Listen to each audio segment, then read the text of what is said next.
One of the things I found out about you when we're on a little trip together is that you're interested in UFOs.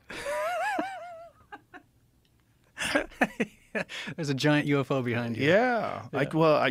Anybody that's really fascinated with it, I have to bring it up. What's your take on all this UAP disclosure stuff and all these reports and these fighter pilots that are seeing these things that defy our understanding of propulsion systems that are currently available? What is your thoughts on these things? There's probably something to it.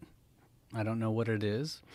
I don't think anybody knows what it is, but I don't think you can contradict the pilots at this point. And a friend of mine, Leslie Kane, has written a book about this, which is sort of a gold standard in the field. It's called UFOs. And I don't think we can really ignore it. We were able to ignore it for many decades until relatively recently. And now you see congressional investigations and you see different witnesses coming forward. So I think it's a gigantic mystery that, kind of like these ancient mysteries that fascinate me, can't really go ignored much longer. I'm not entirely sure what's being witnessed are like extraterrestrial craft, like physical things being piloted by like flesh and blood beings from, vast stretches of the cosmos.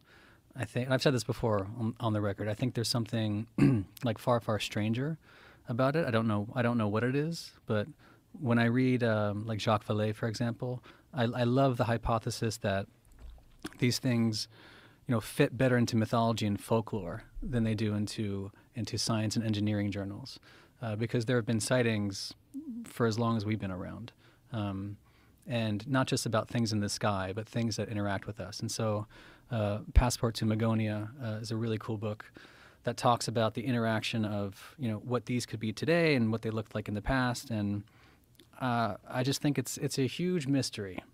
It's a huge mystery. That's really all you really can say, right? That's all anybody can really say. Yeah. Except maybe some people that work for one of the Defense Department contractors that actually has a UFO stored in the basement somewhere. It's not a mystery. Yeah, to them, Yeah. to them it's not a mystery. Yeah. But they're keeping their mouth shut, unfortunately. Yeah. No, you see NASA's taken an interest, and I think that the conversations in Washington are really wild. Yeah, about the new interest in this stuff. But I don't know, something in me just something in me is not drawn to the engineering side of the conversation. I'm drawn, like with the ancient mysteries, I'm drawn to folklore and mythology, and I think that to understand the root of that phenomenon will tell us a lot about ourselves, actually, which is why we talked about Homo naledi, this ancient hominin, that I think that discovery tells us more about what it means to be human. If it's not our brain size, or we talked a lot about creativity, I think questions about the deep past force us to ask questions about who we are today. And I think this phenomenon, whatever it is the same. Like, whether or not we're alone in the cosmos, that's one question. But like the relationship between these sightings and our psyches and consciousness, I think is a far more profound question. And again, some of the questions that the early researchers like J. Allen Hynek were asking about this phenomenon. He says that something that, like, when the long-awaited solution to the UFO problem comes, I think it will prove to be not just the next small step in the march of science, but a mighty and unexpected quantum leap. That to understand this issue is to understand something very profound.